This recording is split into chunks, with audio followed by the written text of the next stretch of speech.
System के प्रणेता आदरणीय बीवी चौहान गुरु जी के चरणों में कोटि कोटि प्रणाम। परम सुख दिव्याशीष आश्रम के महान तपस्वी ब्रह्मलीन श्री अखंडानंद जी गुरु जी के चरणों में प्रणाम। आनंदी माँ एवं सुरेश भाई के चरणों में प्रणाम। सभी साधकों को प्रणाम। आज 1 मई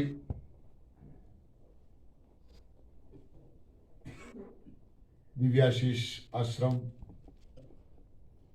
परम सुख धाम हिमाचल मंडी डिस्ट्रिक्ट सुंदरनगर 10 दिवसीय शिविर का जो प्लानिंग चल रहा है, शिविर स्टार्ट है, शुरू है। 5वां दिन। देखते देखते टाइम कब चला जाता है पता ही नहीं चलता। 9वां सेशन, 10वां सेशन। तो आज तक हमने देखा रोगों का कारण, कब्ज,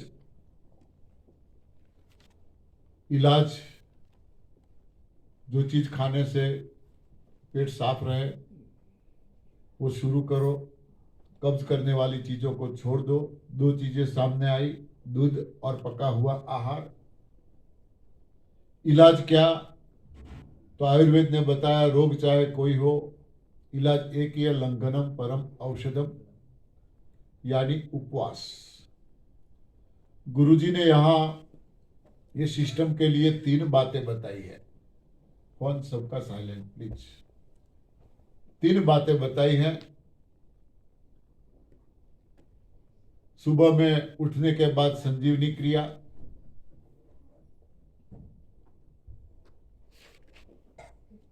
आठ घंटे का उपवास, ज्यादा हो सके इतना। फिर ब्रेकफास्ट में ग्रीन रेचक जूस। उसके बाद जब भी भूख लगे आप रसाहार पे रह सकते हो, फलाहार पे रह सकते हो। संजीवनी क्रिया सुबह शाम 2 टाइम तो करना ही करना है। मगर जिसको मेजर प्रॉब्लम है, असाध्य बीमारियां हैं, उनके लिए कम से कम 3-4 बार, 5 बार, जरूरत पड़े तो बार बार संजीवनी क्रिया करते रहना चाहिए। रामबाण इलाज ये संजीवनी क्रिया है। जैसे लक्ष्मण की मूर्छा, हनुमान जी जड़ी बूटी लेके आए थे, तो संजीवनी पात्र ये काम करता है। मुर्दों को डॉक्टर ने बोला कि राम बोलो भाई राम, ऐसे लोग खड़े हो गए। 2-3 केस हैं, आज भी जी रहे हैं। हम लोग सब जानते हैं, किसी की डेथ हो जाती है तो स्मशान में ले जाने में कम से कम 2-3 घंटा लगता है। कुछ तैयारियां करनी पड़ती हैं, लोगों को बुलाना पड़ता है, बेटे बाहर है, बेटियां बाहर है, कोई समधी रिश्तेदार, सबको बुलाना पड़ता है। गांव जहां रहते हैं वहां लोगों को बुलाना पड़ता है। तो कम से कम 3 घंटे तो कम से कम लग जाते हैं। उसको नहलाना पड़ता है, कुछ तैयार करना पड़ता है। क्यों ये 3 घंटे लगते हैं? इसके पीछे का रहस्य है। कई बार आत्मा जो है रुकुटी में चढ़ जाती है, श्वासोश्वास बंद हो जाता है और बोलते हैं कि ही इज गॉन, गए। इसी टाइम पे एक प्रयोग करना चाहिए, संजीवनी क्रिया करवानी चाहिए। एक प्रयोग करो, ठीक है, रिजल्ट मिला, खुशी की बात है। न मिला तो दिक्कत क्या है? 3-4 केस में ऐसा रिजल्ट मिला है। कोमा में से तो कई लोगों को हमने बाहर लाए हैं। हमारे वहां एक 10 साल की बच्ची थी, 3 साल से कोमा में थी, हॉस्पिटल में थी। 10 साल की बच्ची 3 साल से कोमा में। हम सब लोग जानते हैं कोमा का कोई इलाज नहीं है। डॉक्टरों को पूछेंगे तो वे लोग भी बताएंगे, क्या पता अभी भी बाहर आ सकती है कोमा से या कभी भी ना आए। एक केस हमारी जानकारी में, मैंने अखबार में पढ़ा था, काफी साल हो गए, 28 साल से हमारे गुजरात की नहीं, एशिया की सबसे बड़ी हॉस्पिटल है गुजरात में, सिविल हॉस्पिटल। 28 साल से एक बंदा कोमा में था। तो कोमा का रिजल्ट ऐसा है कि परिवार वाले परेशान थे। कहीं से मेरा नंबर इन लोगों को मिला, मुझे कॉल किया कि इसका कोई इलाज है क्या। 3 साल से हम हॉस्पिटल में रख के बैठे हैं, कोमा में है। मैंने बोला ये तो नॉर्मल है, 1 महीना भी पूरा नहीं होगा आपकी बेटी दौड़ने लगेगी। बोले क्या बात करते हो? मैंने बोला हाँ बिल्कुल।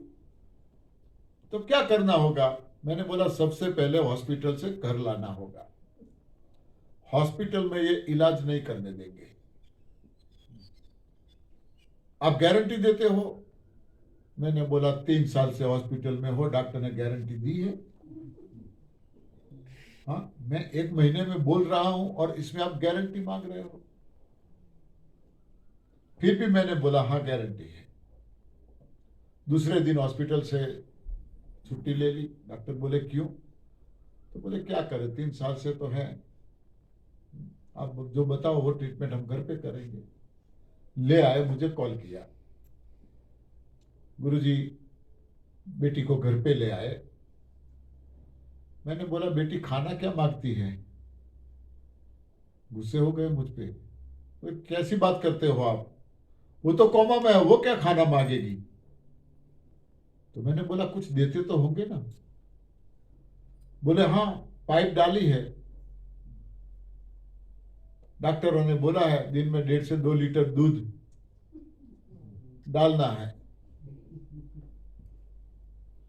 अब दूध के बारे में तो हम सब जान गए हैं, कब्ज का मेन कोई कारण है तो दूध है।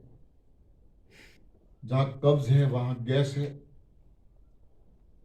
बच्ची कोमा में है, नीचे से गैस पास हो नहीं सकता, गैस हल्की होती है, नीचे से पास नहीं होती तो कहां जाएगी? दिमाग में। पूरा दिमाग गैस से भरा हुआ है, कोमा से बाहर आएगी कैसे? तो मैंने इन लोगों को बोला अब आप घर पे लाए हो तो जैसे मैं बोलूं वैसा करते जाओ। 4 दिन बेटी को कुछ भी नहीं देना है, वो तो मांगती नहीं है, वो कोमा में, इनको पता नहीं है आप देते हो या नहीं देते हो। 4 दिन कुछ भी न मत दो, उपवास, निर्जल उपवास। बोले फिर तो मर जाएगी। मैंने बोला झंझट गई, मर गई तो वो भी बेचारी बच गई और आप परेशान होते बच गए। मगर फिक्र मत करो, मरेगी नहीं। मगर दिन में 10 बार संजीवनी क्रिया एनिमा देते रहो, हर 2 घंटे के बाद एनिमा, हर 2 घंटे के बाद एनिमा, चाहे कुछ निकले ना निकले। इन लोगों ने प्रयोग शुरू किया। अंदर से जो निकलने लगा मल, और इतना बदबू वाला, दूध का कारोबार जहां चलता हो, डेयरी वगैरह, वहां जाके खड़े रहो आधा घंटा 1 घंटा, आप रह नहीं पाओगे, इतनी बदबू वहां होती है। दूध की बदबू बहुत खतरनाक होती है।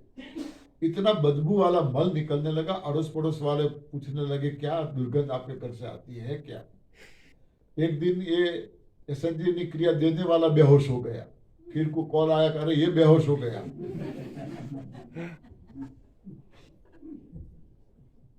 मैंने बोला था 4 दिन निर्जला करो, चौथे दिन शायद हाथ पांव की उंगलियां थोड़ी सी भी कुछ हिले तो मुझे कॉल करना। तब तक कोई कॉल करने की जरूरत नहीं है, जरूरत पड़े तो करो, मना नहीं है। तो चौथे दिन शाम को कॉल आया, गुरुजी जैसा आपने बोला वैसा ही हुआ, थोड़ी उंगलियां हिली है।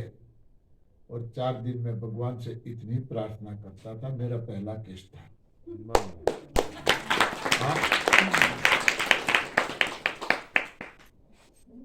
चाहे कुछ भी हो ये बचनी चाहिए। बोले उंगलियां हिलाई, थैंक्स बोला मैंने भगवान का। फिर मैंने बोला अब रेचक ग्रीन जूस देना शुरू करो। संजीवनी क्रिया से काफी कुछ निकल रहा था। जो चिकना जमा हुआ फंसा हुआ था वो अब रेचक जूस से निकलने लगा। इतना निकलता था, वो टेंशन करने लगे कि अरे कुछ होगा तो नहीं, ये तो बहुत कुछ निकल रहा है।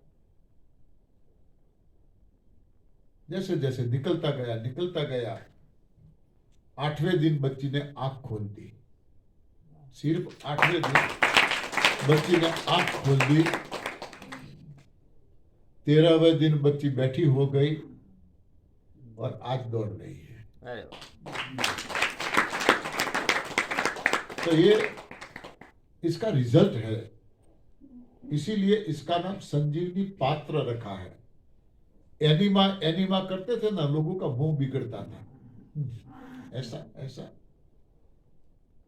हमारे वहां गुजरात में अंबाजी तीर्थ स्थान है, वहां शिविर थी। गुरुजी और हम रात को बैठे थे, बोले पंडित जी ये एनीमा एनीमा से कुछ शब्द ठीक नहीं, कुछ खोजो नया शब्द। तो खोजते खोजते ये कुछ ठीक लगा, तो संजीवनी पात्र तब से इसका नाम रखा है।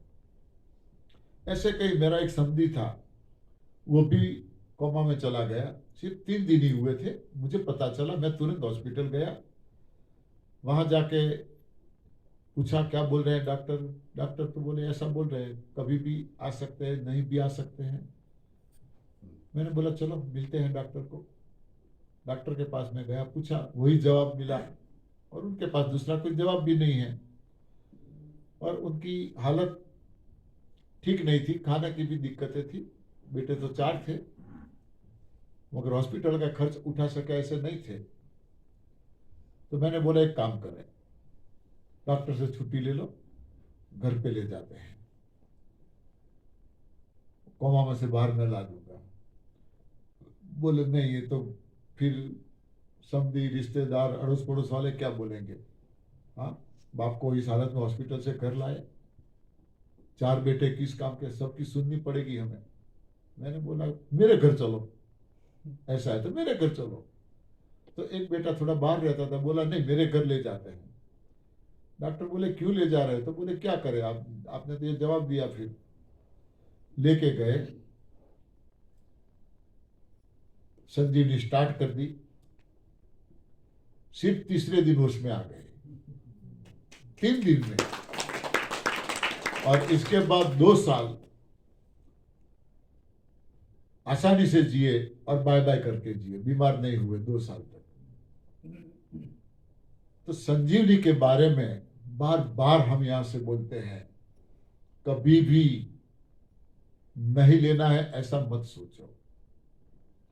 गुजरात में मेरी शिविर चल रही थी अंगूर की, एक भाई आए हुए थे, उस पर कॉल आया, उसका भतीजा था, फर्स्ट बच्चा था, काफी सालों के बाद मिला था, भगवान ने दिया था, 15 दिन का था। कुछ बेहोश हो गया, बीमार हो गया, हॉस्पिटल ले गए। डॉक्टर ने बोला कि इसको वो बॉक्स होता है ना, क्या बोलते हैं इसको, हाँ बॉक्स में रखना पड़ेगा। हाँ, वो उसमें रखना पड़ेगा, और क्या पता कितना रखना पड़े, महीना, 2 महीना, 4 महीना, 6 महीना। मेजर प्रॉब्लम है। उसकी हालत भी ठीक नहीं थी। तो उसने, उनका अंकल जो शिविर में आए थे, तुरंत उनको कॉल किया कि अंकल बेटे को ऐसा हो गया है, गुरुजी को पूछो ना, कोई इलाज है तो।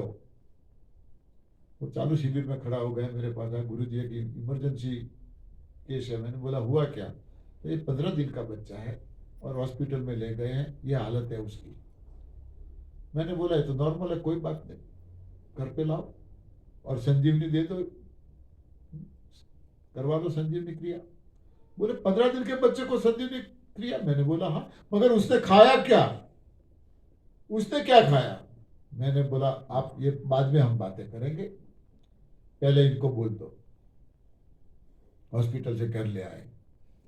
घर ले आया, थोड़ा सा पानी,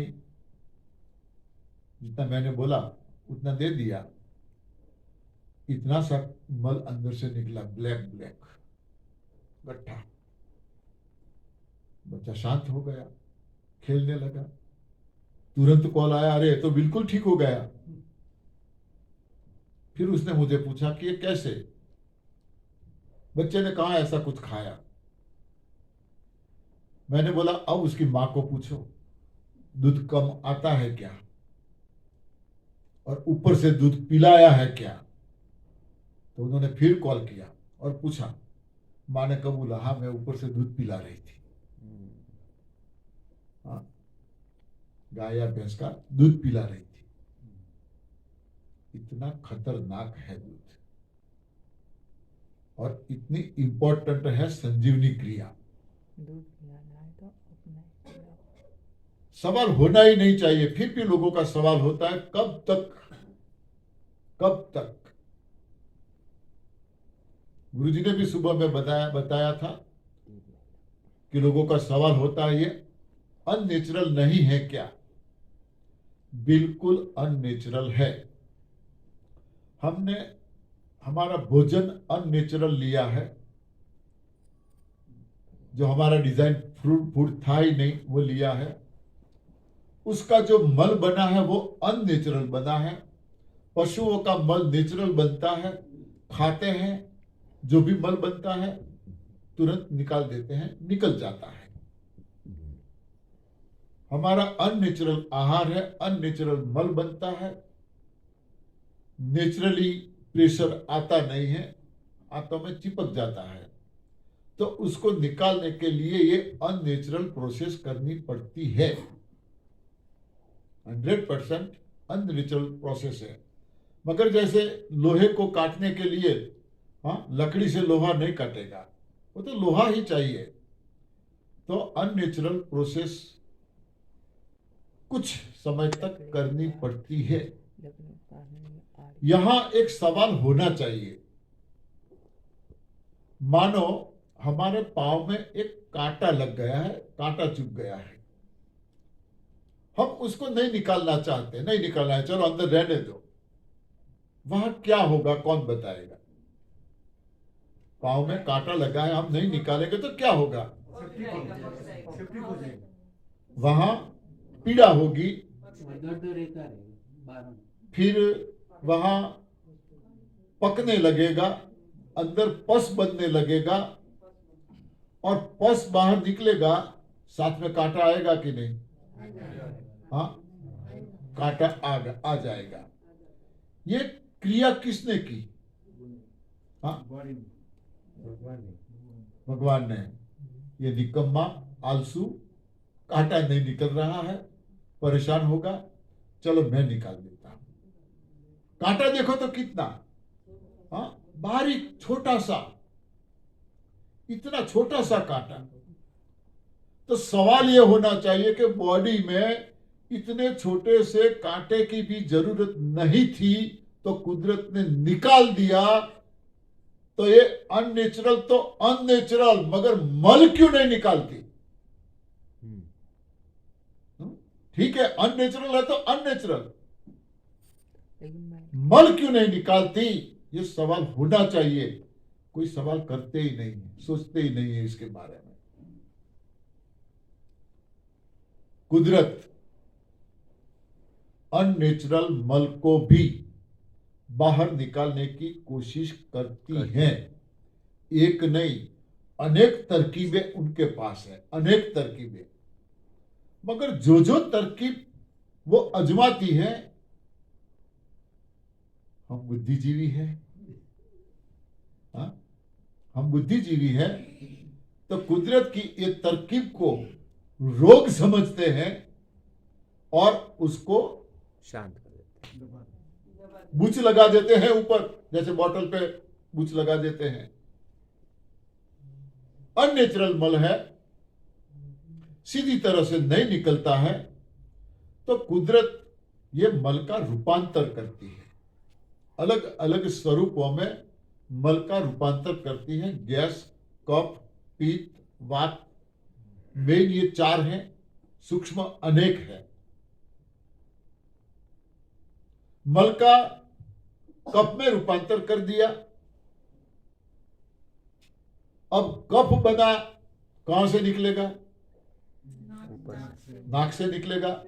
निकालने के लिए क्या होगा? जुकाम जुकाम होगा। जुकाम को हम क्या मानते हैं? रोग। हाँ, जुकाम को हम रोग मानते हैं। जुकाम हुआ नहीं, आ जाएंगे लोग सलाह देने के लिए भी, अरे काढ़ा बना के पी लो, तुलसी, लौंग, काली मिर्च, हल्दी, ये करो वो करो, घरगथ्थू इलाज, ये करने से ठीक नहीं हुए, मेरे जैसा कोई मिल जाएगा। अरे मुझे भी हुई थी, सहा नहीं जाता था, परेशान हो गया था, मगर वो है ना मुजफ्फरनगर में सचिन भाई डॉक्टर, उनके पास चले जाओ। हाँ, मैं गया था, एक ही दिन में मैं ठीक हो गया। डॉक्टरों का प्रचार हम करते हैं, डॉक्टर थोड़े हमारे घर पे आते हैं, मैं डॉक्टर हूं मेरे यहां आना। हाँ, उनका प्रचार हम करते हैं। वहां पे गए दर्शन करने के लिए, क्या चार्ज है? डॉक्टरों का दर्शन करने के लिए चार्ज कितना होता है?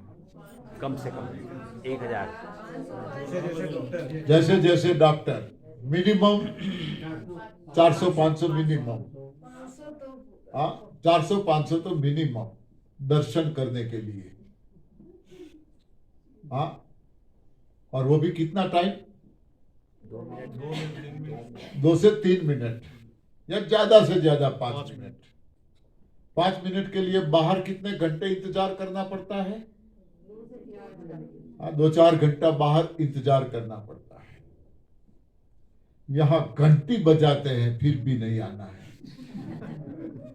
यहां कोई भी चार्ज नहीं है, न डॉक्टर का कोई चार्ज है, न हॉस्पिटल का कोई चार्ज है। हाँ, और पूरी गारंटी है, फिर भी आज ठीक लगा कुछ खाया तो, सबके चेहरे खिल रहे। आज कुछ ठीक। क्या है ये? हाँ, ये क्या है? डॉक्टर के पास गए, बोले तुरंत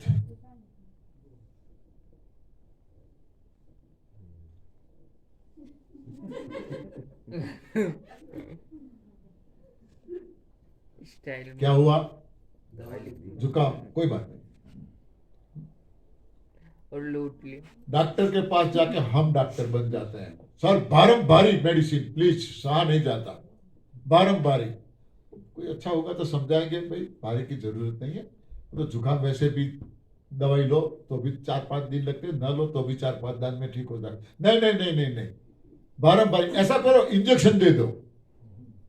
अब इंजेक्शन की जरूरत डॉक्टर को पता है या हमें? हाँ, इंजेक्शन दे दो, वरना ऐसा करो बॉटल चढ़ा दो। किस चीज की बॉटल? हाँ, किस चीज की बॉटल? इसे मत रोको प्लीज।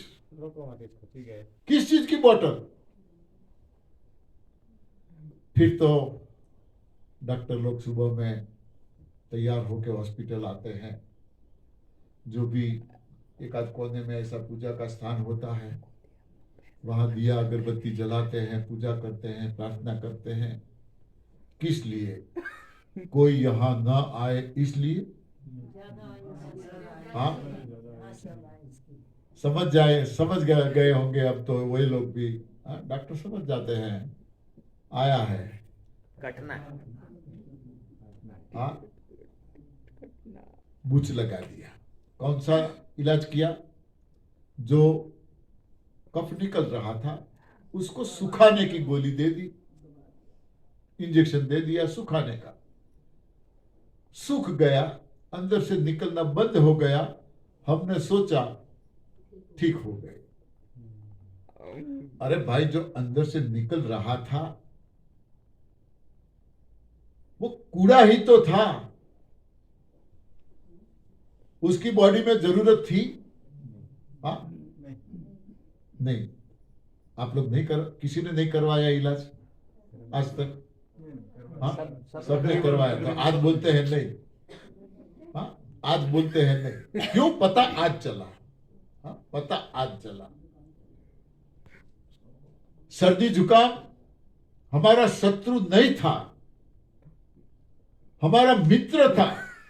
मित्र बन के आया था हमें हेल्प करने के लिए, अंदर से कूड़ा निकालने के लिए। हमारा सफाई कामदार मित्र था, मगर हम समझ नहीं पाए और उसको दुश्मन समझे, और दुश्मन के साथ जैसा व्यवहार करते हैं ऐसा व्यवहार कर दिया। हाँ, सुखा दिया इनको।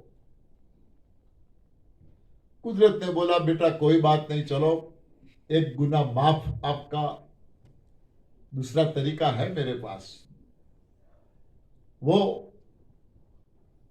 आजमाइश करते हैं। तो अब क्या करेंगे? खांसी होगी। खांसी कब सूख गया है तो शुरू में अंदर से निकलेगा नहीं, खाली खांसी आएगी, पूरा दिन करते रहेंगे। कुछ दिन ऐसा करने के बाद अंदर से मल जुदा होगा, जो कफ है वो जुदा होगा,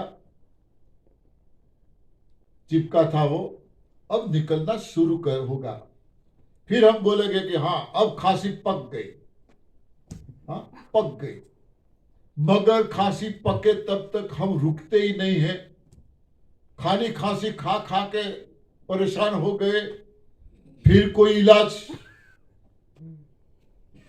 घरगथ्थू इलाज जो भी हो वो, कोई बोलेगा भुना हुआ चना खाओ हल्दी वाला। हाँ, कोई बोलेगा कि दूध में हल्दी डाल के पियो उबाल के। कोई बोलेगा ये अरडूसी जो होती है वो काढ़ा बना के पियो। ऐसे सलाह देने वाले हाँ मुफ्त में मिलते हैं, सलाह देने वाले। सलाह देना सबको अच्छा लगता है, सलाह लेना किसी को अच्छा नहीं लगता। ये सब किया, उससे भी ठीक नहीं हुआ तो फिर हॉस्पिटल। सर आपने वो ठीक तो किया था मगर अब खांसी हो गई। डॉक्टर समझा है कि खांसी इसलिए हुई है जो मल सूख गया था दवाई देने की वजह से, तो उसको बाहर निकलना है। तो अब वो बाहर निकलेगा, अब रोकने की कोशिश मत करो। और अब रहा नहीं जाता, सहा नहीं जाता, क्या करें आप? प्लीज बारंबारी दवाई या इंजेक्शन। हाँ, वो तो बैठे ही है। फिर से बूच लगा दिया, खांसी बंद। कुदरत ने बोला चलो कोई बात नहीं बेटा, और एक गुना माफ, और भी रास्ता है मेरे पास। दस्त कर देती है, दस्त। बार बार जाना पड़ता है, तो एक से दूसरी बार जाना भी हमको तो पसंद है नहीं। हाँ, दूसरी बार जाना हमको तो पसंद नहीं है। कोई दूसरा जाता है तो इसको भी ए भाई क्यों, क्या खाया था? हाँ, ख्याल रखो ख्याल रखो। तो ये तो काफी हो गया, बार बार जाना पड़ता है। मान्यता हमारी ऐसी है, पानी की कमी हो जाएगी, डायरिया हो जाएगा। इसके फिर घरेलू इलाज, दही और बाजरे की रोटी खिलाओ, ठीक हो जाएगा। अनार का दाना खिलाओ, अनार का जूस रेचक है। अनार खाओगे ना दाना तो वो कब्ज करता है। अनार के दाने के अंदर जो व्हाइट पॉइंट है ना, हाँ, वो कब्ज करता है। तो बोले अनार खिलाओ, दही और इसबगुल खिलाओ, कुछ ना कुछ बताते रहेंगे। अरे क्यों इलाज करना है? कोई महंगी कीमती चीज तो बाहर नहीं निकल रही, निकल तो रहा है कूड़ा, गंदगी। हाँ, निकलने दो ना, क्या जरूरत है अंदर? क्यों स्टोर रखना है, स्टॉक रखना है अंदर? मगर डर है, डायरिया हो जाएगा, ये हो जाएगा, वो हो जाएगा। हाँ, सारे इलाज फेल, फिर हॉस्पिटल।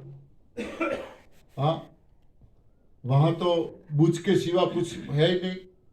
हाँ, बूझ ही लगाना है, फिर वहां बूझ लगा दिया, निकलना बंद। कुदरत ने बोला बेटा कोई बात नहीं, और भी एक इलाज मेरे पास है, कोई बात नहीं, फिक्र मत करो। बॉडी को गर्म करती है कुदरत, जिसे हम बुखार कहते हैं। इतना गर्म करती है, इतना गर्म करती है, 104, 5, 10 डिग्री बॉडी को गर्म करती है। क्यों गर्म करती है? गर्म करके मल को जलाने का काम करती है, अंदर मल को जलाने का काम करती है। मगर यहां तो 104, 5 को तो डेंजर बताया है विज्ञान में। तो हाँ, 104, 5 हुआ नहीं कि हो। हाँ हाँ, फिर से इलाज।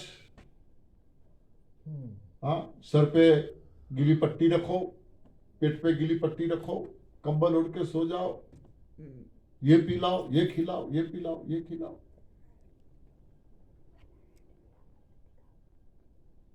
कहीं से ठीक नहीं हुआ, फिर हॉस्पिटल।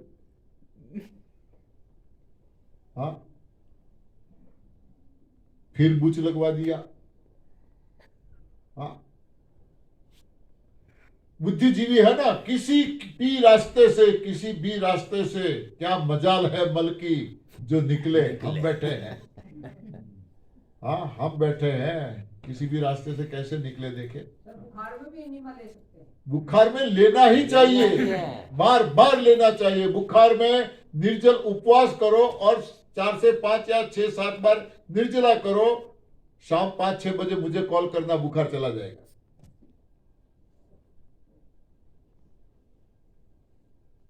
बुखार इसलिए आया है, कूड़े को निकालना है, इसका इलाज करना है। और इलाज है संजीवनी क्रिया।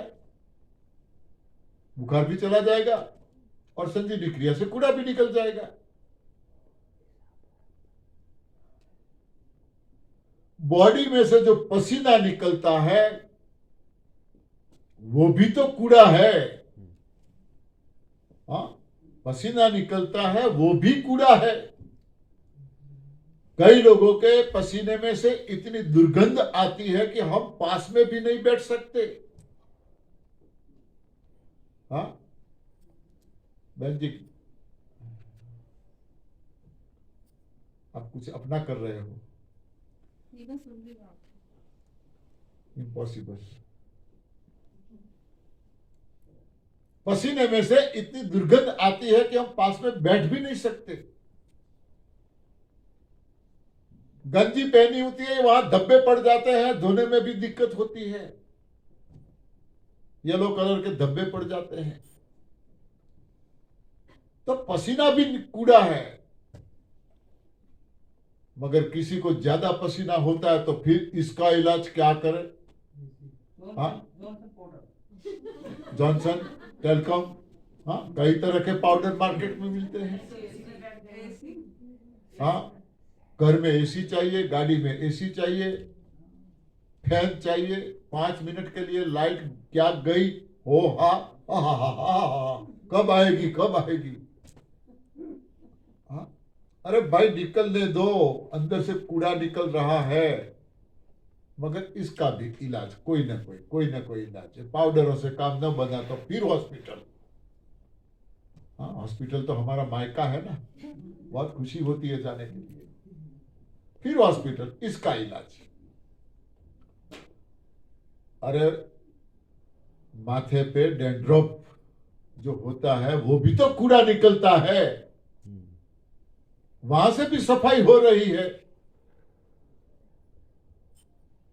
मगर इसको भी हम क्या मानते हैं?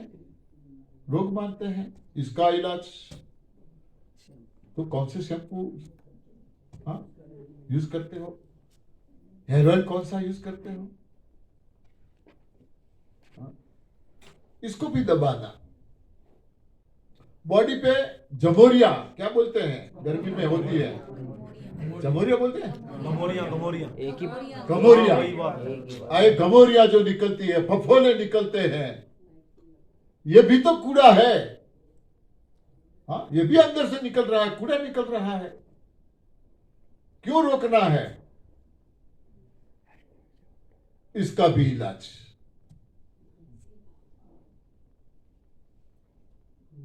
अब कुदरत के पास जितने भी इलाज थे पूरे कर दिए। सारे कामों में हमने बीच में टांग अड़ाते रहे। कुदरत का किसी भी इलाज कारगर नहीं होने दिया हमने, कामयाब नहीं होने दिया हमने। फिर कुदरत हाथ खड़ा करती है। जो कुछ मुझसे होना था मैंने कोशिश की, आपने साथ नहीं दिया, अब भुगतो। बाद में ये जो प्रॉब्लम होते हैं ना, ये बीपी, डायबिटीज, कैंसर, किडनी, ये सब बाद में होते हैं। पहले ये सब आते हैं हमें वार्निंग देने के लिए, सर्दी वार्निंग देने के लिए, खांसी वार्निंग देने के लिए। संभलो, अंदर है कुछ, कुछ करो, निकालो कूड़े को। ये सारे हमारे फ्रेंड्स थे, हमें हेल्प करने के लिए आए, हमें चेतावनी देने के लिए आए थे, मगर सभी के साथ दुश्मन का व्यवहार किया। टिकने नहीं दिया, बस चलो भागो हटो।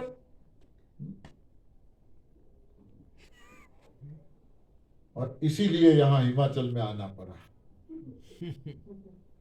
यहां इसीलिए आना पड़ा। तो कहने का मतलब है कि कुदरत अपना काम करती है, हर कदम कदम, डगर डगर पे उनका फर्ज बनता है। उन्होंने हमें यहां पे भेजा है, माँ बाप है, माँ बाप का फर्ज है बच्चों की देखभाली करना। फर्ज है माँ बाप का, उनका फर्ज है। मगर कहां से आ गई बुद्धि अंदर।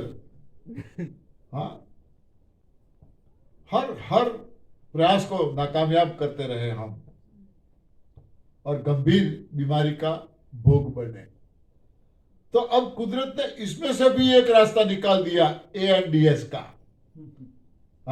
चलो कोई बात नहीं है, सारे नाकामयाब, इधर आ जाओ, यानी अब मुझसे जुड़ जाओ।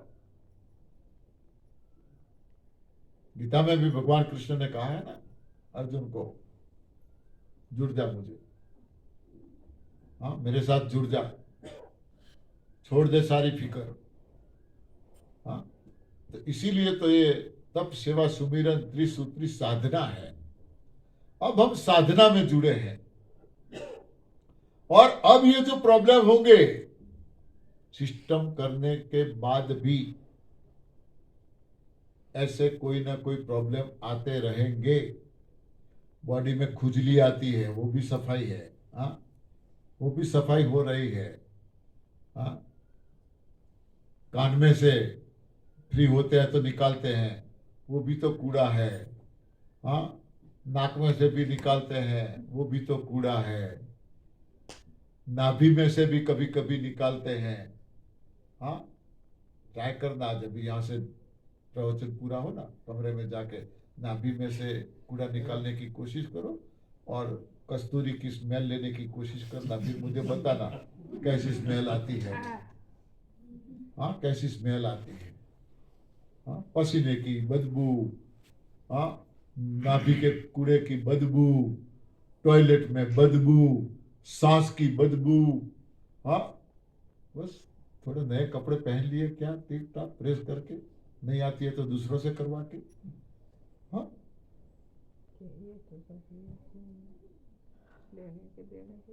सीना तान के बंदा बोला है, अहम वैश्वानरो भूतवा प्राणी नाम देहम आश्रित। प्राणी मात्र के शरीर में मैं हूं। भगवान जहां रहते हैं उसे क्या बोलते हैं? मंदिर। तो ये क्या हुआ? मंदिर।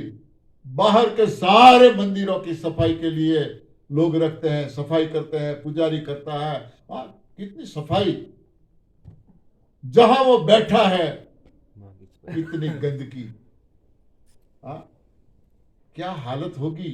सोचा कभी क्या हालत होगी? मंदिर ये है, वो यहां बैठा है, इसकी सफाई करो, वो खुश। जिसके माँ बाप खुश उसके संतानों को कभी कोई दिक्कत हो सकती है क्या? और जिसके माँ बाप परेशान उसके संतान कभी सुखी हो सकते हैं क्या? और वो भी संतानों की वजह से माँ बाप परेशान। संतान की वजह से माँ बाप परेशान, वो कभी सुखी हो सकता है क्या? कोई एक बेटा है माँ बाप का अकेला, कुछ गलत रास्ते पे चढ़ गया है, आए दिन माँ बाप को लाखों रुपए के गड्ढे में डालता है, कर्जे में। माँ बाप कितना समझाते हैं वो मानता नहीं है। परिवार वालों को माँ बाप बोलते भाई कोई इसको समझाओ, कोई इसको समझाओ, वो किसी की नहीं सुनता है। समझियों को, रिश्तेदारों को बोलते हैं भाई कोई तो समझाओ इसको, कहां से लाओगे रुपया इतना? लोग आते ही रहते हैं, मांगने के लिए आते ही रहते हैं, क्या करूं मैं? अड़ोस पड़ोस वालों को, सबको जितना ट्राई हो सके सारे ट्राई हम करते हैं, मगर वो बंदा किसी की मानता ही नहीं, बस अपना चालू रखता है कारोबार। फिर माँ बाप क्या करेंगे? कई बार हम अखबारों में ऐसी नोटिस देखते हैं एडवोकेट के जरिए, पंड्या नरहरि भाई शंकरलाल हमारे कहवा में नहीं है, हमारी बातों में नहीं है, नहीं मानते, हमारी कहावे में नहीं है, इनके साथ किसी को लेन देन करनी नहीं। यदि किसी ने लेन देन की तो जिम्मेदारी आपकी होगी, हमारा उनसे कोई रिश्ता नहीं है। एडवोकेट के जरिए अखबार में दे देंगे। तो कुदरत भी ऐसा करती है, सारे प्रयास करते हैं, किसी को हम स्वीकारते नहीं है, काम करने नहीं देते उनको, फिर वो हाथ खड़ा कर देती है, अब तुम जानो। फिर भी कुछ आखिर तो गुजराती में कहेवत है, छोरू कछोरू थाय, माँ बाप मावतर क मावतर न थाय। बेटा है, गलती हो सकती है, बेटा कैसा भी हो, माँ बाप कभी उसके बारे में बुरा नहीं सोचेंगे, चाहे बेटा कैसा भी हो। तो फिर भगवान ने ये रास्ता हमें दिया कि चलो और एक ये रास्ता है, अब इसको छोड़ दिया, उस पे जो बूच लगा दिया आपने तो गए काम से, और कोई रास्ता नहीं है। तो एक दिन के बच्चे को भी हमने एनिमा दिया था, सिर्फ एक दिन। उसको क्या प्रॉब्लम हो सकता है? मां का गलत आहार, मां का गलत आहार। जैसे भी एक प्रयोग करना चाहिए सबको, जैसे भी प्रेगनेंसी का पता चले तो क्या करते हैं हम लोग? प्रेगनेंसी का पता चला तो डॉक्टर के पास तुरंत। क्यों भाई? प्रेग्नेंट है, खुशी की बात है, डॉक्टर का पास क्यों जाना है? नहीं जाना चाहिए। यहां शिविर में आए थे 10 दिन के लिए, प्रेगनेंसी का पता चला, बहू को चले गए शिविर छोड़ के। क्यों? मैंने समझाया क्यों? बोले डॉक्टर ने काम करने के लिए मना किया है। प्रेगनेंसी का पता चला, तुरंत पहुंच जाएंगे हॉस्पिटल, डॉक्टर चेकअप करेंगे, यस गुड न्यूज, मगर कुछ दवाइयां लेनी पड़ेगी। उसी दिन से दवाइयां चालू। कुछ दवाइयां लेनी पड़ेगी। क्यों? कैल्शियम,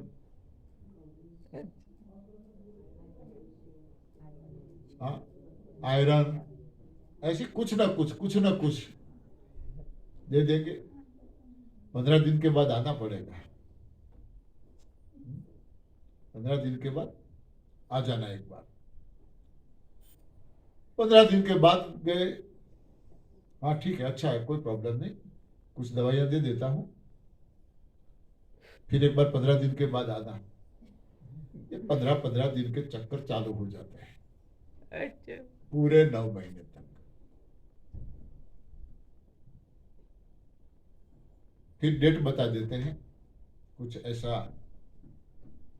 उन लोगों की समझ में आया है, डेट बता देते हैं, या कई बार डेट हम मांगते हैं। अब तो ऐसा भी है, डेट हम मांगते हैं कि कोई अच्छा दिन, हाँ डॉक्टर साहब उसी दिन डिलीवरी होनी चाहिए, और उस दिन जाएंगे, डॉक्टर तुरंत बोलेंगे जांच करने के बाद केस सीरियस है, सिजेरियन करना पड़ेगा, प्लीज टाइम बहुत कम है। क्या बोलते हो आप? दो में से कोई एक ही बच सकता है, हाँ या ना टाइम नहीं है, प्लीज। है ना? कोई हमें सवाल करने ही नहीं देंगे। अब हाँ, इंतजार करते थे घर में, पाना झूले,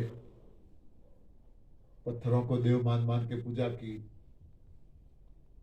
किसको जाने देंगे हम? माँ को जाने देंगे? बच्चा क्या करेगा?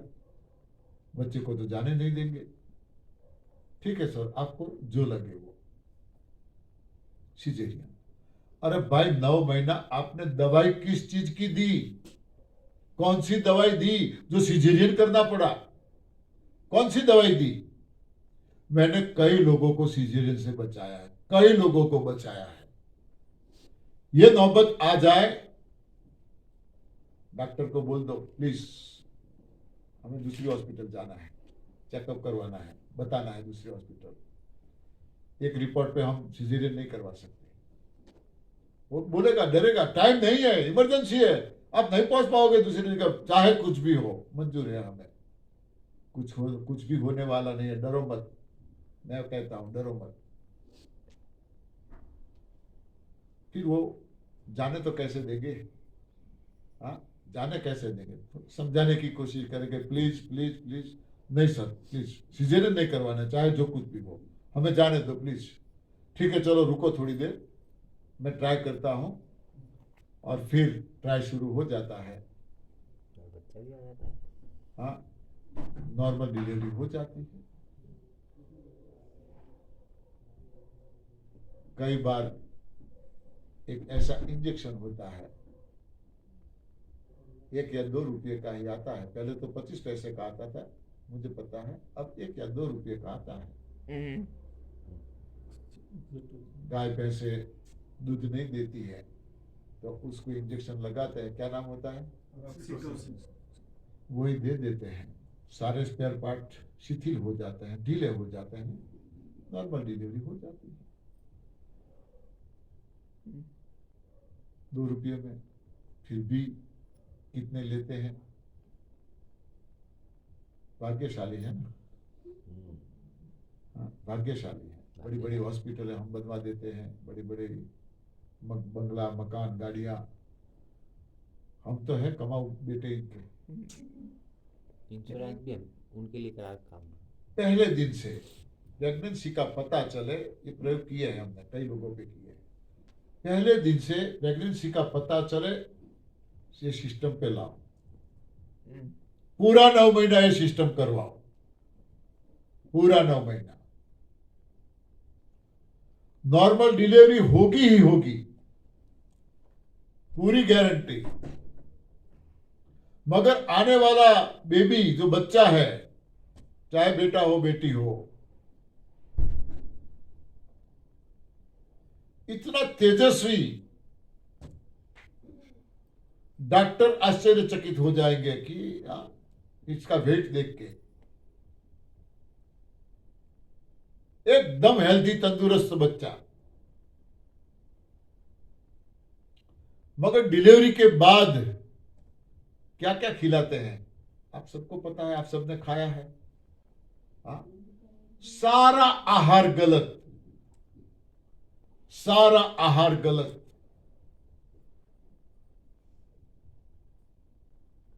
और इसका दूध बनता है वो गलत, और बच्चे के अंदर जाता है वो गलत। जो भी बना के देते हैं घी में, हाँ, कोई जरूरत नहीं है, बस रसाहार पे रखो, फलाहार पे रखो, फ्रूट खिलाओ, इतना मस्त दूध बनेगा। और दूध पीने वाला बच्चा, बात छोड़ो। तो गायों पे मैंने ये प्रयोग किया है।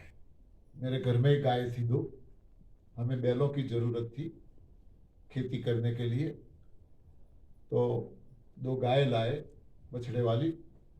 हमने दूध नहीं निकाला, दूध नहीं निकालना है, पूरा दूध बच्चों को पाया। बच्चे इतने ताकतवर बने और शॉर्ट टाइम इतने बड़े हो गए। हमारे छोटे भैया को उसको चलाने की हिम्मत नहीं थी, हाँ, बेच देना पड़ा। ये प्रयोग किया था, एनडीएस में नहीं थे, फिर भी ये प्रयोग किया था। तो ऐसे प्रयोग करवाओ 9 महीने तक। डॉक्टर बोलेंगे आराम करो, आराम करोगे तो क्या होगा, हाँ, बच्चा अंदर ऐसा का ऐसा पड़ा रहेगा। अरे काम करो, काम करो। मेरे बड़े भाई की वाइफ प्रेग्नेंट थी, मुझे तो पूरा पता नहीं था, मैं तो पढ़ाई करता था, मगर छुट्टियों में घर पे आया था। खेत में काम चल रहा था, जो पशुओं का खाद होता है वो बैलगाड़ी में डाल के मैं खेत में जाता था भर के, और बीच में जो कांटे की दीवार लगी हुई थी उसको निकाली थी, तो हमारी भाभी वहां वो काम कर रही थी। काम करते करते मैं उसका खाना लेके मैं जा रहा था गाड़ी में खेत में, वो रास्ते में मुझे मिली। मैंने बोला क्यों, तो बोले घर पे जा रहे हो। हाँ, मैंने बोला दिक्कत हुई, काम चोर, काम नहीं करना है तुझे, चल मैं खाना लेके आया हूं वापिस। बोले जाओ, तुम जाओ, मुझे जाना है घर। अरे मैं खाना लेके आया हूं, बोले तुम खा लेना। इतना हार्ड वर्क करती थी, लकड़ियों को अंदर से काटना था, ग्रीन लकड़ियों को जो 2 खेतों के बीच में थी दीवार, उसको निकाल रहे थे, हार्ड वर्क थी। मैंने बोला तुझे काम करने में जोर आया, हाँ, डांटा मैंने। बोले तुम जाओ, तुम्हारा काम करो। वो मैं खेत में खाद खाली करके घर पे आया तो बेटे का जन्म हुआ, भाभी को। हाँ, देखो ये क्या है, कितना हार्ड वर्क। कभी आराम मत करने दो, कभी काम करते रहो। बच्चा अंदर, हाँ, कभी जो चिपक जाता है,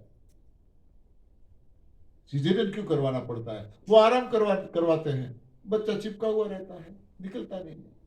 हाँ, बच्चा अंदर घूमता रहेगा, फ्री रहेगा, काम करवाते हैं। और ये सिस्टम पे रखो,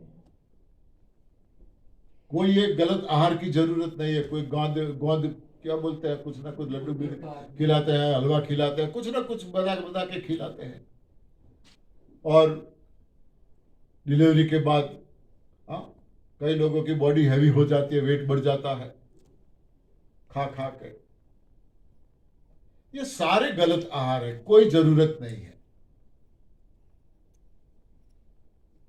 गुरुजी ने कई लोगों पे यह प्रयोग किया, मैंने कई लोगों को बचाया है सिजेरियन से। पता चलता है, हमारे अहमदाबाद में एक केस ऐसा था, करीब 14-15 साल के बाद कुदरत ने रिजल्ट दिया। ये सिस्टम में आने के बाद हमसे जुड़े थे, यहाँ कई लोगों को रिजल्ट मिला है। 15-15 साल शादी हुई हो, बच्चा नहीं होता है, तो यहाँ रिजल्ट मिला है कई लोगों को। तो हस्बैंड वाइफ दोनों जुड़ गए, 6 महीने में रिजल्ट मिल गया। Good news. मेरे गाइडेंस में वो करते रहे। हॉस्पिटल नहीं गए, मगर डिलीवरी की बात आई, पेन शुरू हुआ तो परिवार वाले डर गए। अब चलो हॉस्पिटल। उन्होंने बताया कि गुरुजी ने ना बोली है, नहीं जाना है। बोले नहीं, हाँ घर पे कुछ भी हो सकता है। और आजकल घर पे डिलीवरी होती है किसकी? हाँ, किसी की डिलीवरी घर पे होती है क्या? हाँ, सबका बर्थ प्लेस हॉस्पिटल। हाँ, बर्थ प्लेस सबका हॉस्पिटल। बेटी की प्रेगनेंसी है, डिलीवरी है, ससुराल वाले नहीं ले जाएंगे तो मायके वाले डांटेंगे ससुराल वालों को, कंजूस, हॉस्पिटल नहीं ले जाते। बहू की डिलीवरी है, नहीं ले जाएंगे, हाँ मायके वाले ससुराल वाले, और डांटते रहेंगे एक दूसरे को, कंजूस। कोई जरूरत नहीं है कुदरत के सहारे जीने वाले किसी भी पशु पक्षी को कोई हॉस्पिटल में जाना पड़ता है क्या? हाँ, कई बार, आप तो शहरों में रहते हो, शायद इतना पता नहीं होता है, हम तो घर पे रहते हैं। मेरे घर में तो करीब 40 तो मैंने चिड़िया के लिए गमले लगा के रखे हैं। हाँ, कभी मेरे घर में सुबह में कॉल करना, कई बार फॉरेन से कॉल आते हैं सुबह में, तो बोलते हैं कि आपने चिड़िया घर रखा है क्या? हाँ, पक्षी घर है क्या? इतने सारे पक्षी, बहुत सारे पक्षी, फार्म हाउस जैसा घर है तो रहते हैं। वो जो माला बनाती है ना ऐसे, इतना बड़ा, क्या बोलते हैं, सुगरी बोलते हैं हमारे यहाँ तो, सुगरी। हाँ, करीब 25-30 तो वो बनाती है। देखता रहता हूं मैं तो कैसे वो बनाती है। हाँ, टेलर की भांति पिरोती रहती है। तो कई बार उड़ते उड़ते अंडा गिर जाता है, उड़ते उड़ते अंडा गिर जाता है। कितनी नॉर्मल डिलीवरी, कई बार देखते हैं हम, उड़ते उड़ते इतनी नॉर्मल डिलीवरी होती है। क्यों? इनको पता है क्या खाना, कब खाना, कितना खाना। किसी को भी कोई प्रॉब्लम नहीं होता है, चाहे एलिफेंट हो, चाहे लायन हो, टाइगर हो, चाहे चींटी हो, चाहे चिड़िया हो, सबकी नॉर्मल डिलीवरी होती है, सबकी नॉर्मल डिलीवरी। और यहां सबको हॉस्पिटल।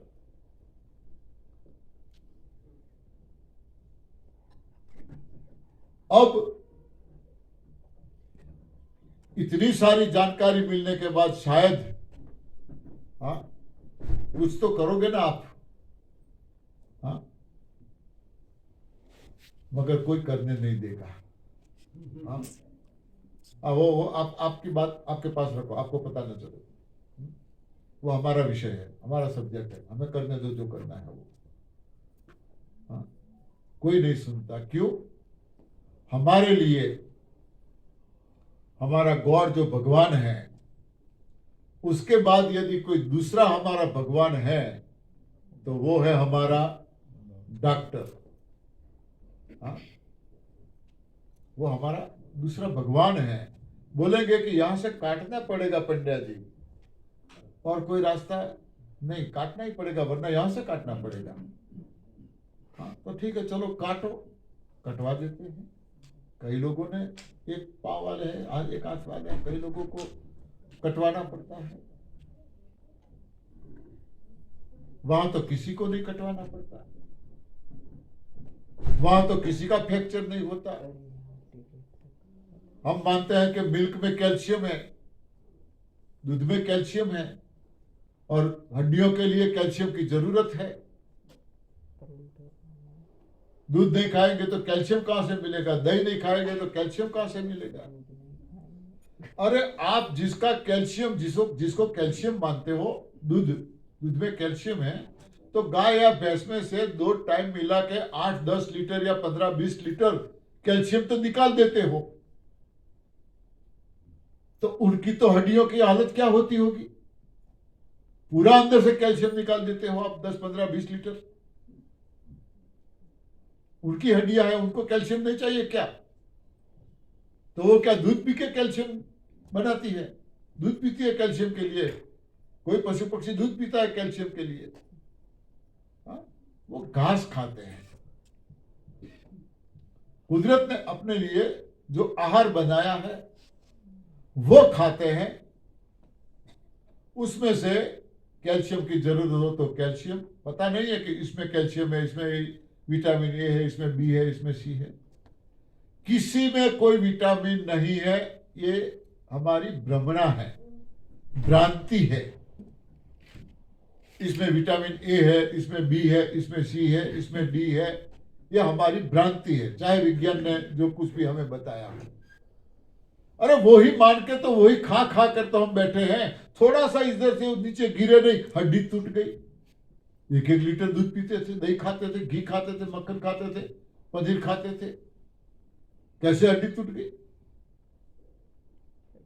हाँ, चाहे 2 गाय, 2 बैल या 2 सांड अंदर कई बार लड़ाई करते हैं, गिर जाते हैं, किसी की हड्डी टूटी क्या? किसी की हड्डी टूटी? कभी नहीं। क्यों? वो अपना आहार लेते हैं। जिस विटामिन की जरूरत बॉडी में होगी, आप अपना सही आहार ले रहे हो तो बॉडी को जरूरत होगी, वो विटामिन बॉडी बनाती है। न कि कोई चीज में विटामिन है, बॉडी बनाती है। एक घर में 4 या 5 लोग रहते हैं, सभी के लिए एक ही भोजन बनता है, सब लोग खाते हैं, किसी का अलग नहीं है, सबका एक ही बनता है खाना। तो फिर क्यों एक को विटामिन ए की कमी, एक को बी की कमी, एक को सी की कमी, एक को डी की कमी, एक को चश्मा है, एक को नहीं है? क्यों? ऐसा क्यों? हम क्या करते हैं, थोड़ा कुछ प्रॉब्लम हुआ नहीं कि हॉस्पिटल, वहां रिपोर्ट निकलता है, रिपोर्ट में आ जाता है। कुछ भी थोड़ा सा भी प्रॉब्लम हो जाता है, तुरंत हॉस्पिटल पहुंच जाते हैं। और अब तो रूल्स हो गया है, वहां हॉस्पिटलों में भी बिना रिपोर्ट करवाए कोई ट्रीटमेंट करते ही नहीं। लेबोरेटरी की टेबल पे पड़ी होती है बुक, कौन सी लेबोरेटरी में जाना है, लेबोरेटरी वाले भिजवा देते हैं उनकी बुक, उनके नाम की, लिख देंगे ये लेबोरेटरी में जाओ। चाहे यूरिन का रिपोर्ट निकलवाना हो, ब्लड का हो, जो भी हो। तो लोग क्या करते थे कि नहीं वहां नहीं जाना है, सर ने लिखा है वहां नहीं जाना है, दूसरी लेबोरेटरी में जाना है। तो ये लोग, इन लोगों को पता चल गया कि हाँ ये लोग अब ऐसा कर रहे हैं, तो फिर अब डायरेक्ट लेबोरेटरी वालों को हॉस्पिटल में बुलाते हैं। हाँ, डायरेक्ट हॉस्पिटल में बुलाते हैं, फोन कर देंगे, चलो आ जाओ, आ जाता है। हाँ, इंजेक्शन बॉटल लेके।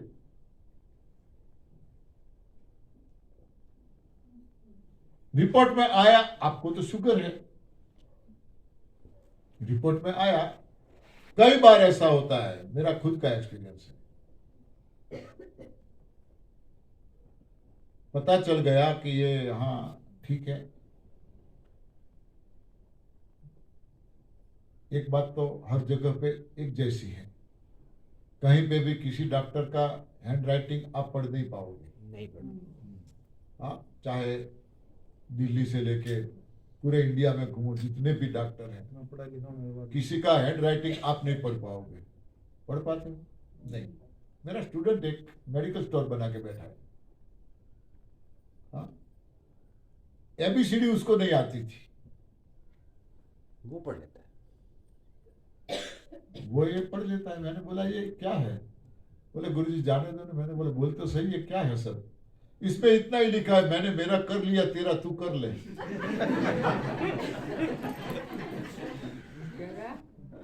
और कुछ नहीं है, मैंने मेरा कर लिया, तेरा तू कर ले। तो ये कर लेते हैं। अ, हाँ, और कुछ नहीं। मेरा काम लिखने का लेने का सपना था। तो तुरंत हॉस्पिटल जाते हैं और कई बार लिख देते हैं ये रिपोर्ट आना चाहिए, ये रिपोर्ट आता है। और बोले अरे आपको तो शुगर है। शुगर सुनते ही हम डर जाते हैं, क्योंकि घर में किसी और को है, पड़ोस में किसी को देखा है, समधियों में, रिश्तेदारों में किसी को देखा है, शुगर वाले का क्या हाल है। सर सच में शुगर है? हाँ हाँ शुगर है। क्या करना पड़ेगा? अरे ये नॉर्मल है, कोई बात नहीं है, बस गोली लिख देता हूं, चालू रखो। हम पूछेंगे कब तक लेनी पड़ेगी, क्या जवाब मिलेगा? जब तक जियो तब तक। फिर खाने के लिए पूछेंगे क्या खाना है, तो जो जो चीजें हमें पसंद थी, पोपटलाल को पहचानते हो? Cancel cancel cancel, Taarak Mehta Ka Ooltah चश्मा। हाँ, कैंसल कैंसल कैंसल, सारी चीजें जो हमें पसंद थी उस पे रेड क्रॉस, जो पसंद नहीं थी वो लिख दिया आपको ये खाना है, ये खाना है, ये खाना है।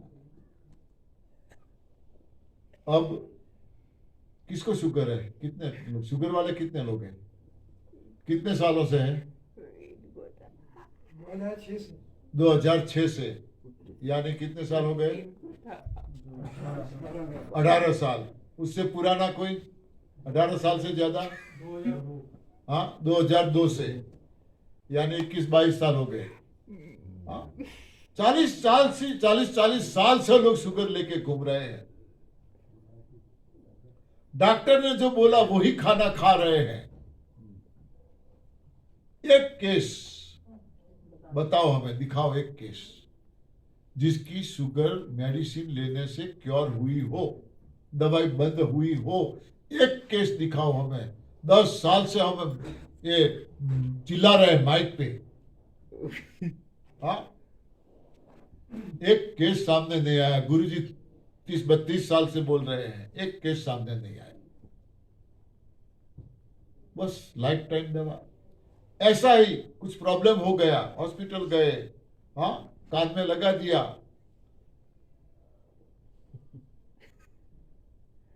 अरे आपका बीपी हाई है बीपी?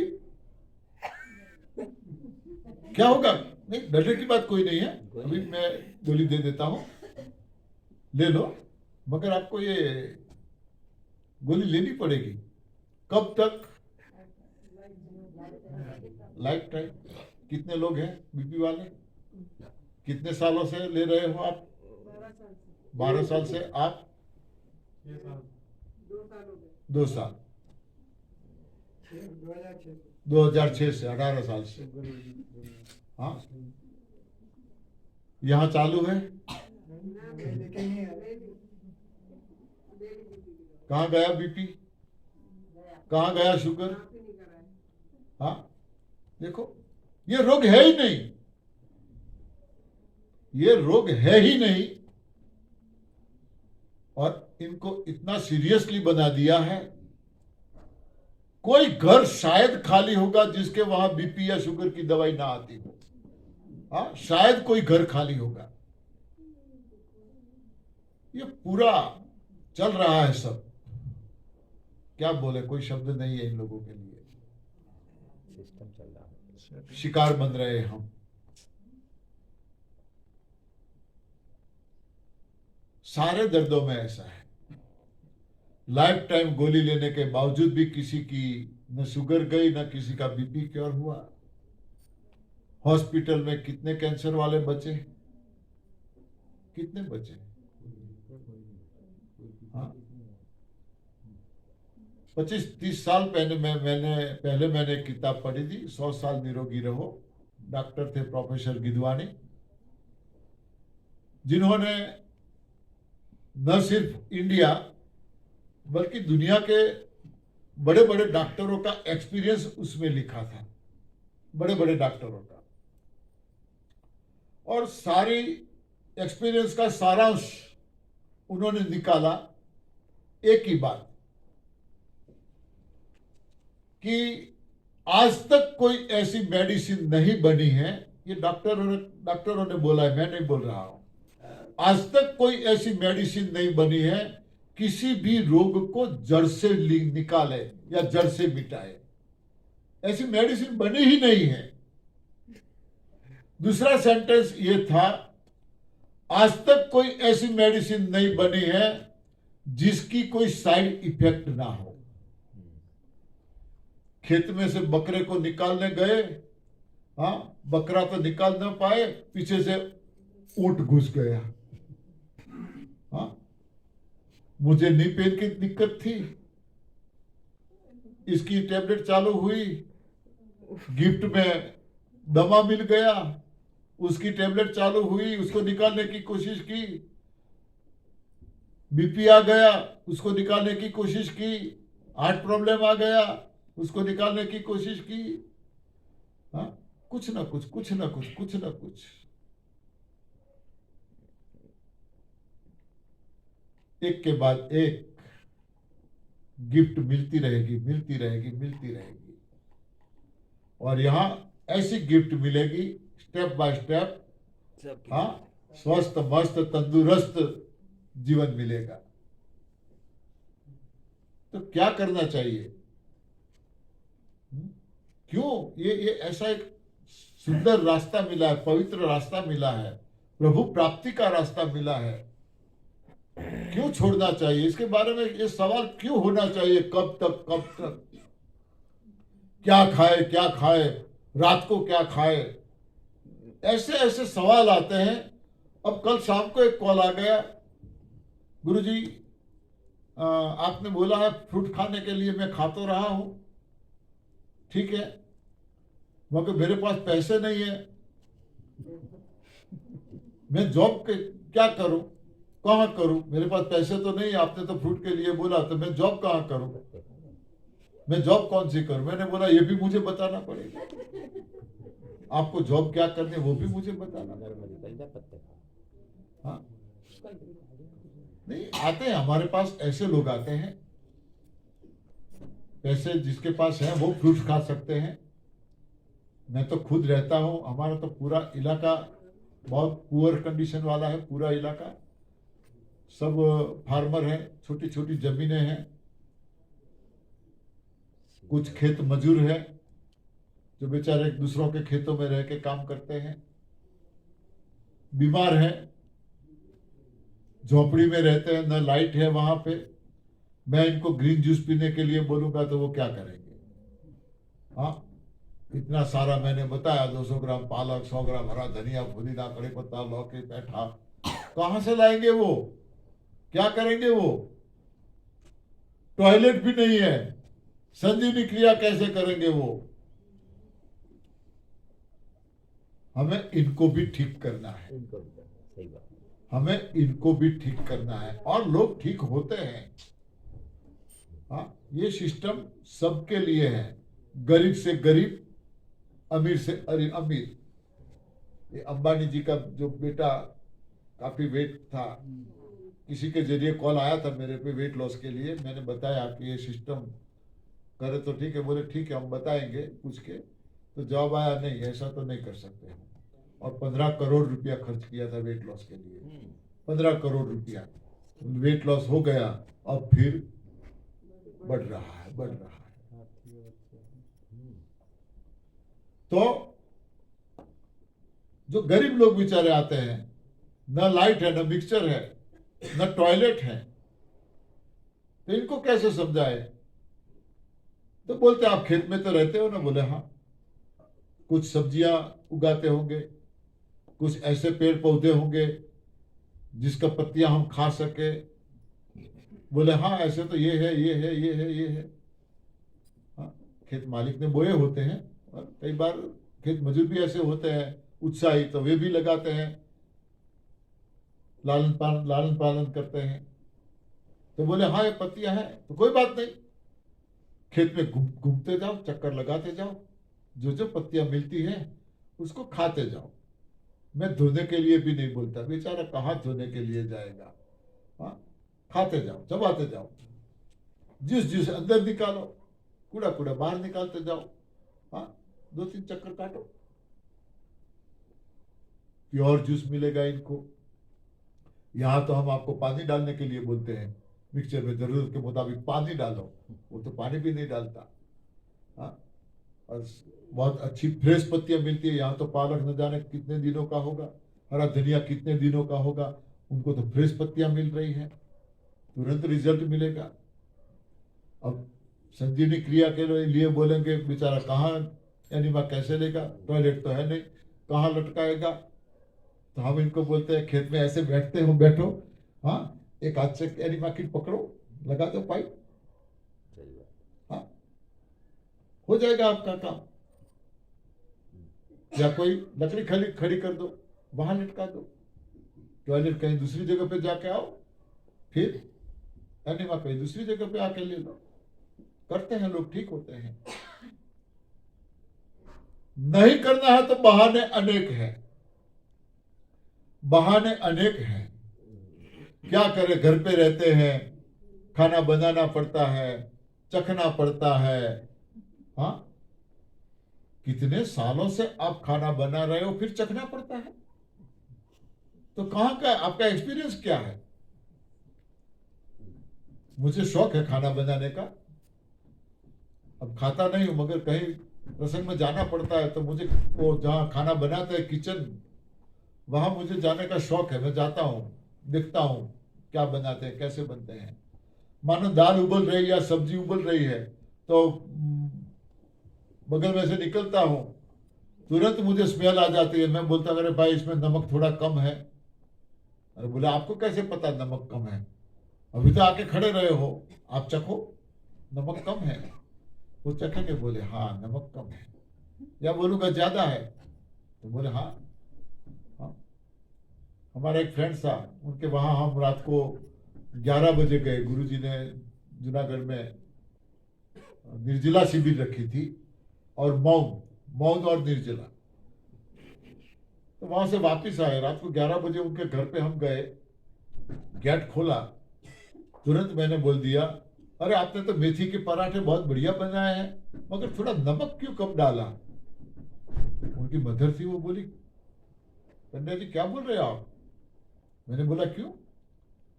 अभी तो आप अंदर आए हो, आपको कैसे पता, किसने बताया मेथी के पराठे बनाए और नमक कम है?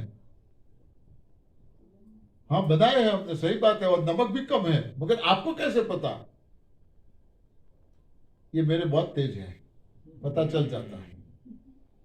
हाँ, तो आप सालों से बना रहे हो, चखने की क्या जरूरत हो सकती है? मगर इसी बहाने खाना है। उसने जबरदस्ती कर ली, इसने जबरदस्ती कर ली, खाना पड़ा। कॉल करेंगे हमें 4-5 दिन के लिए यात्रा पे जाना है या यहां जाना है, अब फिर वहां हम ग्रीन जूस कैसे बनाएंगे, वहां हम क्या खाएंगे?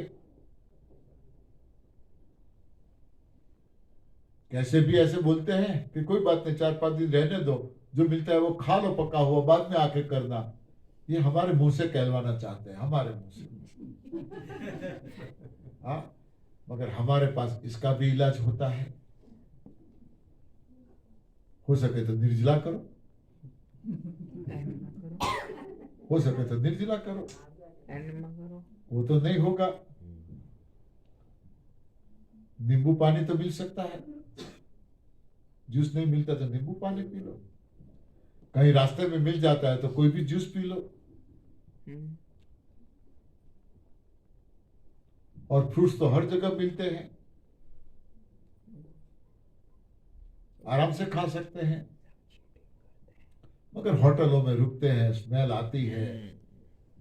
हाँ, कैसे रोक पाए? फिर फोन करेंगे गुरुजी यहाँ तो आज फ्रूट भी नहीं मिला और कुछ भी नहीं मिला, तो हाँ क्या करें, मार्केट दूर है। खाना है, किसी भी बहाने खाना है। कभी गलती मत करो। 140 या 120 की स्पीड से हम गाड़ी लेके जा रहे हैं, बीच में कुत्ता या कुछ आ गया तो ब्रेक लगानी पड़ेगी। हाँ, शॉर्ट ब्रेक लगानी पड़ेगी, टायर घिसेंगे, हाँ, शॉर्ट ब्रेक लगानी पड़ेगी। बचा लिया हमने कुत्ते और जो कुछ था उसको बचा लिया हमने, मगर अब गाड़ी स्टार्ट करनी है तो डायरेक्ट टॉप में गाड़ी स्टार्ट करेंगे या फर्स्ट गियर में? हाँ, फर्स्ट गियर में डालेंगे, थोड़ी गति देंगे उसको, तुरंत ऐसे फर्स्ट सेकंड थर्ड ऐसे तुरंत तो कोई गियर लगने वाला नहीं है। हाँ, फर्स्ट में डालने के बाद थोड़ी गति देने की पड़ेगी, क्लच दबाना पड़ेगा, बाद में सेकंड में आएगा उसको थोड़ी गति देनी पड़ेगी, बाद में थर्ड में, हाँ, बाद में टॉप में, तो टाइम लगेगा। यहां पर भी ऐसा है, एक आध महीना पूरा कर लिया और बीच में एक ब्रेक आ गई, खा लिया थोड़ा, तो एक महीने की मेहनत आपकी फेल समझना। फिर से फर्स्ट गियर में गाड़ी डालनी पड़ेगी, हाँ, फर्स्ट गियर में चलाना पड़ेगा फिर से। सही रास्ता मिला है, कोई प्रॉब्लम नहीं है, सही आहार मिला है, क्यों इसको छोड़ना है, क्यों इसको छोड़ना है? मन तो करेगा, खाया है। कई लोग मिलेंगे ऐसे, 98 केजी में से मेरा वेट 55 हो गया था, 40 केजी 40-42 केजी कम हो गया था। लोग मुझे बोलते थे, भूखे मरते हो तो खा के मरो ना, मरना तो है ही। हाँ, भूखे क्यों मर रहे हो, खा के मरो, मरना तो एक दिन फाइनल है। मगर अंदर से जो महसूस कर रहे थे हम, हाँ, वो एक अलग अनुभव था। इतनी खुशी मिल रही थी, इतनी खुशी मिल रही थी। और आज कोई प्रॉब्लम नहीं है। खा के मरो कहने वाले 5 तो मर गए, मेरे फ्रेंड्स, मेरी उम्र के, नहीं बोलना चाहिए, फिर भी 5 तो चले गए। इतना मुझे डांटते थे, ऐसा कोई खा सकते, ऐसा कोई जी सकते, हाँ, और तू तो ऐसा इतना खाने वाला। हाँ, निर्जला की बात करता तो कोई मानते नहीं। मैं, तूने 11 दिन निर्जला किया, 9 दिन तू निर्जला करता। मैंने बोला हाँ, कैसे माने? हाँ, खाए बिना रह नहीं सकता था और निर्जला। तो लोग तो हमें रोकने की कोशिश करेंगे। 12 का मतलब जानते हो ना? 12 किसे कहते हैं? 12 गुजराती में बोलते हैं, हिंदी में 12 बोलते हैं। क्या बोलते हैं? Alphabet, alphabet. क का की कू कू के कई को कऊ कम कहा पप, ख खा की कू कू के कू कू के गगा की गू कू के कू कू घका की कू कू के कू कू का तथा ची ची चू चू चे चे चू चू, ये पूरा है ना? हाँ, इसमें प की लाइन आती है, प प पा पी पी पू पू पे पई पो पौ पम पा। ये एनडीएस फॉलो करते हैं ना, तो प की लाइन बहुत परेशान करती है। प की लाइन, प परिवार, पा पड़ोसी। ऐसा कोई कर सकते हैं क्या? हाँ, ऐसा कोई करता है क्या? पी पितराई, हमारे पितराई। हाँ, मर जाओगे मर जाओगे। पू पुत्र।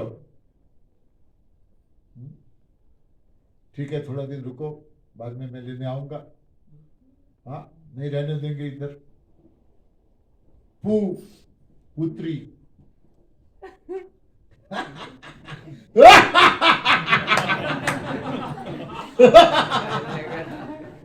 हाँ, पुत्री। पौ पौत्र, ये सारी लाइन लगी है पीछे, सारी लाइन। हाँ, कोई ना कोई आपको रोकने की कोशिश करेंगे, मगर अब हाँ, समझ गए ना? हाँ, अब एनडीएस का डंडा, इसको याद रखना है, चाहे कुछ भी हो। हाँ, डंडे का साथ मत छोड़ो। जो डंडे का साथ छोड़ा, मुसीबत से यहाँ नीचे से देखते हैं तो कितनी गहरी खाई है। हाँ, कितनी गहरी खाई है, वहां गिरे थे हम। मुसीबत से धीरे धीरे धीरे धीरे धीरे धीरे अब टोच पे आकर बैठे हैं। तो गलती से भी अब क्यों देखे उसकी ओर, कहां थे हम, गलती से क्यों देखे, नजर भी क्यों डाले। हाँ, नजर डालने गए, थोड़ा सा पांव फिसला, हाँ, ऊपर आने में कई घंटे लग गए, दिन लग गए, मगर फिसलने में क्या करोगे। हाँ, सारी मेहनत गई काम से। प्रभु प्राप्ति का रास्ता है। हाँ, बिल्कुल सही रास्ता है। तो एक बात मैं और भी कहना चाहूंगा, गुरु जी के आने के बाद भी मैं बोलूंगा, बाद में गुरु जी को दूंगा, पहले नहीं दूंगा, कुछ भी हो। हाँ, क्यों? नशा है ये, तो ऐसे थोड़े छोड़ेंगे। हो गया, शुरू हो गया। माइक का नशा जिसको लग जाता है ना। मैं एक सवाल पूछना चाहता हूं, इसलिए माफ करें गुरु जी। दोपहर को क्या खाया सबने? खीरा, ककड़ी, टमाटर, मिर्ची। कच्चा या पक्का? कच्चा। अब देखो यहां हमारी गलती होती है। आग पे जो चीज चढ़ाते हैं उसको हम पक्का आहार मानते हैं। पक्का मानते हैं ना? जिस चीज को आग पर चढ़ाते हैं उसको पक्का आहार मानते हैं, और ये जो खीरा टमाटर खाया, ककड़ी खाई, उसको हम कच्चा मानते हैं। ये हमारी गलत फहमी है।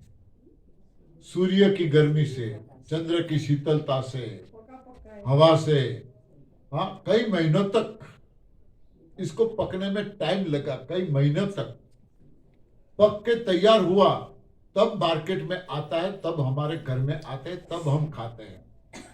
तो इसको पका मानेंगे या कच्चा मानेंगे? पका हुआ है। और जो चीज को, इसी चीज को अब हम आग पर चढ़ाएंगे तो सत्व तत्व खत्म हो जाएंगे। जिसके सत्व तत्व खत्म हो जाते हैं वो कच्चा बनेगा या पक्का बनेगा? हाँ, वो कच्चा बनेगा। कच्चा हो गया, पक्का तो था, उसको हमने आग पे चढ़ा के कच्चा बना दिया।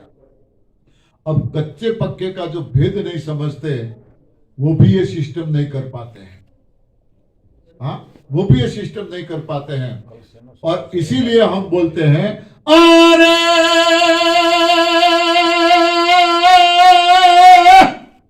अरे कच्चा कच्चा सब कहे, मगर कच्चा समझा ना कोई। अरे एक बार जो कच्चा समझो, अरे रे तुम्हारे दर्द रहे ना कोई। जो कच्चा भोजन है वही पक्का है, पक्का है वो कच्चा है। तो कच्चा भोजन पक्का भोजन, क्या? कच्चा भोजन पक्का भोजन, पक्का भोजन कच्चा। समझे? अब कच्चा भोजन पक्का भोजन, पक्का भोजन कच्चा, कच्चा भोजन पक्का भोजन, पक्का भोजन कच्चा। अरे कच्चे पक्के का भेद जो समझे वो ही साधक सच्चा। तक थैया थैया। धन्यवाद।